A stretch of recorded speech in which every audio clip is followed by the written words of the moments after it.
àfáà ìwà Islam mo wo ọ̀rọ̀ òṣèlú yìí gbọ́fà rí i pé mo sọ fún yín pé wàlíyé Ọlọ́run ni mí mo mẹni tí ó wọlé ìbò lónìí ni wọ́n sọ.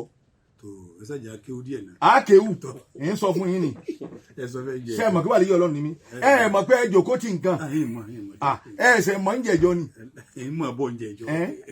gbèsè àìsíbẹ̀ ń tọrọ ọjà náà sí àáfàá fẹ́ kí Ọlọ́run ó ní yá wahidan fi mulki antal ahadu walaqad alimtu bi annaka faridun samadun rahim alhamdulillahi rabbil alamin arrahmanir rahim maliki yawmiddin اللهم صل على سيدنا محمد وعلى آله وأصحابه وسلم آمين.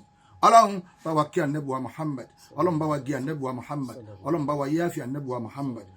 أما صحابي أما المهاجرون أما أنصار gbogbo àwọn tó bá nàbí dààmú lórí bí islam ti dà lónìí dákun Ọlọ́run bá wa kẹ́ wọn papọ̀ mọ́ nàbí Muhammad Ọlọ́run bá wa kẹ́ àfa àgbà tí wọ́n sùn lábẹ́kúta Sheikhana Tajul Adabi rahimahullah rahmatan wasi'an Ọlọ́run bá wa kẹ́ bàbá wa Alhaji àgbà àtàwọn tó bí wọn Ọlọ́run bá wa kẹ́ bàbá wa Wasiu Àgbáyé àtàwọn tó bí wọn Ọlọ́run bá wa kẹ́ bàbá Lágége àtàwọn tó bí wọn Ọlọ́run bá wa kẹ́ bàbá Lágbàjì àtàwọn tó bí wọn bàbá wa Gbárùgbì Dómọ Ọlọ́run bá wa kẹ́ wọn àtàwọn tó bí wọn gbogbo àwọn àfa jàǹkàjàǹkà bàbá wa ọmọ híyà Ọlọ́run bá wa kẹ́ wọn àtàwọn tó bí wọn la ilaha illallah Ọlọ́run àwa abẹ́ ọ́ abẹ́ ìwọ Ọlọ́run abẹ́ ọ́ àwọn òkú ẹnì kọ̀ọ̀kan àwa náà ẹni ó sùn lé ẹni ó sùn ta ẹni ó sùn ní ìlú ẹni ó sẹ́yìn odi ẹni ó sùn lérò ọ̀nà Ọlọ́run bá kẹ́ gbogbo wọn bàbá yáàfin wọn àmọ́ ìyá wa kún tẹ́ àkọ́kọ́ ó kún wọ́n tún wá àtúnbẹ̀rẹ̀ ẹ̀tẹ́ kejì lóko olówó lọ́hùn òun náà tí ń tún dé dajì lọ ńbẹ̀ Ọlọ́run o ààyè tiwa náà bẹ́ẹ̀ bí ọba fi sí mọ́sàfà yé wa síbi tó da Ọlọ́run bá kẹ́ gbogbo wọn bàbá gẹ̀ wọn la ilaha illallah afa ìwà Islam ẹ sálámà sílé. Assalamu alaikum wa rahmatullahi wa barakatuh. Wa alaikum assalamu wa rahmatullahi wa barakatuh afa ìwà Islam. Ohun afa lẹ gbọ́ ni Sheikh Ibrahim Hanbali al-Imam ọgọ́nìyàn apá náà kásẹ̀gì ẹwà Islam ahlan wa sahlan bi Sheikh akí afa Abdulgani apá náà afa ìwà Islam Ọlọ́run kó kẹ́ gbogbo àwọn afá wa gbogbo àwọn tí mo fún wa létò lórí ètò tí mo fún wa lẹ́bùn lórí ètò Ashabul Janna ambassador Tajudeen Ọlẹ́sìn Ọlọ́run bá ṣe dáadáa fún Professor Ali Ahmad Ọlọ́run bá ṣe dáadáa fún Abdulrasheed trader dealer bàbá ọlọ́mọ tuntun Ọlọ́run bá ṣe dáadáa fún gbogbo wọn bẹ́ẹ̀ wọ́n pọ̀ bá wọn babalẹ́mọdé akọ wọn Táyé Jíwá Ilépo Ọlọ́run bá ṣe dáadáa fún àfá ìwà Islam àwọn tí ń rọ́jú bá ní ẹ̀rí Yàyà Sẹ́ríkì ambassador Yàyà Sẹ́ríkì Ọlọ́run bá ṣe dáadáa fún la ilaha illallah àtàwọn bẹ́ẹ̀ tí wọ́n fún wa ní nǹkan lórí ètò yìí ẹnjìníà Sulaiman Bọ́lá Kalẹ́kà wọ àgàkà dáhìá gèrí ọmọlúwàbí èèyàn Ọlọ́run bá ṣe dáadáa fún gbogbo tí wọ́n ń fẹ́ ọlọ́mọṣà ṣe fún wọn la ilaha illallah àfá ìwà Islam mo wo ọ̀rọ̀ òṣèlú yìí gbọ́fà rí i pé mo sọ fún yín pé wàlíyé Ọlọ́run ni mí mo mẹni tí ó wọlé ìbò lónìí ni wọ́n sọ. Àkéwù ẹ̀ ń sọ fún yín ni ṣe mọ̀ pé wàlíyé Ọlọ́run ni mí mọ̀ pé ẹjọ́ kó ti nǹkan ṣe mọ̀ ń jẹ̀jọ́ ni gbèsè àìsíbẹ̀ ń tọrọ ọjà náà sí àáfàá fẹ́ kí Ọlọ́run ó ní yá wahidan fi mulki antal ahadu walaqad alimtu bi annaka faridun samadun òun wà sí àgbáyé ọ̀nà kọ́kẹ́ yá wahidan fi mulkihi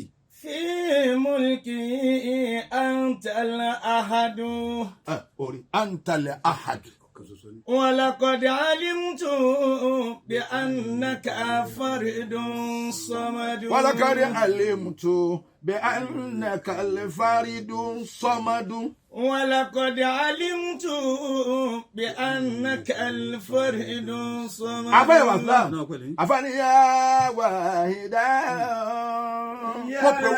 mo pe wo Ọlọ́run ọba àṣọ يا واحدا ọ̀kan ṣoṣo àfà wàsálàm bẹ́ẹ̀ pè ní àṣọ ọwọlé bẹ́ẹ̀ pè lọ́kan ṣoṣo ọwọlé àṣọ ni la ilaha illallah ọ̀nà ya wahidan bókè wọ́lọ́hún ọbẹ̀ yọ kan ṣoṣo. fi mulki. níbi gbogbo ṣẹ̀ṣẹ̀ wọ́lọ́hún pátá nínú ọlá rẹ̀. antala ahadu. ọ̀kan náà ni ọ́ ẹ̀rí gbogbo àwọn tí wà yìí bàbá rí gómìnà a rí deputy governor bàbá rí president a rí vice president wọ́n máa gbapò fúnra wọn. àtẹni tí ó wà pẹ̀lú tóun tiẹ̀ ní lóko. ohun tiẹ̀ ní lóko àwọn kan tó ń bẹ ókọ tí wọ́n làwọn ti máa kó fóònù dání àwọn pa àwọn náà ókọ tí wọ́n tún wà látara gómìnà látara ọ̀gá olùrànlọ́wọ́ náà wọ́n ń jẹ́ wàsíìrù náà wọ́n ń jẹ́. kódà mọ́tò ń bẹ tóun náà jẹ́ olùrànlọ́wọ́ mọ́tò. pẹ̀lú àṣẹ ọlọ́run wọ́n gbé tẹ̀lé ẹnìkan ò ní sí ń bẹ̀ àwọn ọlọ́lá wa aláìlá ẹ wá wọ ọlọ́run bí ọkàn bá wá kú nu wọn tá bá gbé pósí ẹ lọ wọn èé gbé pósí òfìfo tẹ̀lé pé àyè bá a mọ̀ bẹ́ẹ̀ yìí òun bá já bọ́ọ̀lẹ̀ ká gbé síbi ilé. kọ́sẹ́ni sí mọ̀ọ́rọ̀ àyídá. kọ́sẹ́ni sí mọ̀ọ́rọ̀ àyídá. dáadáa náà gbogbo wa máa rò. àbá ni mo wá kì wọ ọlọ́run. ya wahida. ètò ọ̀dàrúmọ̀ ọlọ́wọ́ ètò ní ń dàrúmọ̀ àwọn eléyìí lọ́wọ́ yìí. ya wahida. gbogbo ń tọ́ ọ̀dà ọ̀kọ̀ọ̀kan ọ̀dàrúmọ̀ ọlọ́wọ́ ìwọ ọlọ́run gbogbo ẹ̀ ní ń dàrúmọ̀ àwọn eléyìí lọ́wọ́ yìí. ya wahida. fi muliki antalẹ̀ ahadu mọ́jọ́ ọmọ wọlé. wahida fi mulki antalẹ̀ ahadu. ọ̀kan ṣoṣo ni ìwọ ọlọ́run èwo ọ̀kan ṣoṣo ní Sókótó òun ni l'Amẹ́ríkà òun ni ní London òun ni ní Philippines òun ni la ilaha illallah ní gbogbo ibikíbi láyé antalẹ̀ ahadu ọ̀kan ṣoṣo yìí ni. Balógun kó tó jẹ balógun yọkọ jẹ Dáúdù bí kan tó bá jẹ Dáúdù bí kan yọ wà wálé wá jẹ balógun wọn tún wá fẹ́ lómi sí ibẹ̀ ni èé ṣe torí kójú ó lè máa tó lé ó lè máa tó kò kẹ́nìkan bá sún kò ní ẹnìkan abọ́ bẹ̀ afẹ́ ìwà Islam kò wá sí yẹn báwọn afá wa ńlá bá kú àlefa ọbọ̀ bẹ̀ kéètò ọmọ bá dàrú ẹ̀rín kan àfọ ìwà Islam àwa ń bá lọ bẹ́ẹ̀ à ń bá lọ bẹ́ẹ̀ kankan ọ̀jábọ̀ mọ́ ẹ lọ́wọ́ rí ọ̀kan kan ọ̀jábọ̀ mọ́ ọ lọ́wọ́ rí la ilaha illallah bí ti ń jábọ̀ mọ́ àwọn míì lọ́wọ́ ọ̀kan kan ọ̀jábọ̀ mọ́ lọ́wọ́ rí. wa laqad alimtu mistake ni sábà faridun samadu. àfáàní wọn bá mọ̀ wọ́ ọlọ́run pé àṣọ nìyọ́ Allahu akbar sọ́mọdù ọba àrònú kan akibaru kulli kabiri. afẹ́ ìwà Islam bẹ́ẹ̀ bá ronú kan bọ̀dá rẹ̀ púpọ̀ jù nígbà bá yá yóò wá kí ló dé o ní sèfù kankan ni o ní kankan bí tó ń fi nǹkan pamọ́ sí. ẹ tiẹ̀ tún fi yóò lẹ pípé lásán tí n bá fẹ́ pọ̀ jù mo ní béèrè yín náà ni kìí ṣe. wá o kò mí mo rò kó pè mí lánàá náà. ìwé ṣe nǹkan kan ni. ìwé o ní kankan mi tó ọ̀nà ni. o pè mí dèdè ẹ̀sìn yín náà ló. náà ló pè mí lánàá náà. àmọ́ kàn ní béèrè yín náà ni. ok béèrè ẹlòmí. béèrè ẹlòmí ẹ wá wọlọ́hún. ta ni ọmọ béèrè ẹ. ó ní òun gán tó wá ní ẹ máa pè mí. bẹ́ẹ̀ báyìí tó pè mí bínú. bẹ́ẹ̀ bá tún wá pè mí ọlọ́run yìí tó bínú afẹ́ ìwà Islam ẹ̀mí yóò gùn bẹ́ẹ̀ bá tún wá pè mí ọlọ́run yìí bínú. èkejì ni pé tẹ́ bá tún wá pe ẹlòmí yàtọ̀ sí mi yìí tó bínú. yìí tó bínú. ọ̀nà wo la fi wá bọ́ lọ́dọ̀. àti ìmọ̀ bí ọ̀fọ̀ ọlọ́run lè ò pè. òun ni ẹ pè mí padà. òun ni ok ẹ pè mí padà bí ọba yìí ṣe kíkà fún yà ni àmúwa Mẹ́kà àmúwa Mẹ́kà báyìí. kò sí yanjú Mẹ́kà. ṣé kò wá sí yanjú Mẹ́kà. kò ní yanjú ẹ̀ ni. kò ní yanjú ẹ̀ ni. àní ọ̀pẹ ni tí ọ̀bọ̀ yanjú ẹ̀. àní ọ̀pẹ ni tí ò yanjú ọ̀rọ̀ òun náà ni Allah ya wahida ya wahida fi mulki bẹ́ẹ̀ ká bá ní ọwá ọlọ́run ni ọkọ nínú tó lọ́dọ̀ ẹ̀. tó lọ́dọ̀ ẹ̀. wa laqad alimtu bi annaka al-faridun samadu. ẹni tí wọ́n ń lẹ́nu ọ̀nà ọlọ́run lè márùn-ún. Abani la anta bi mauludin walasta bi walidin. La anta bi mauludin gbogbo wa ìmọ̀ bí a ní. walasta bi walidin.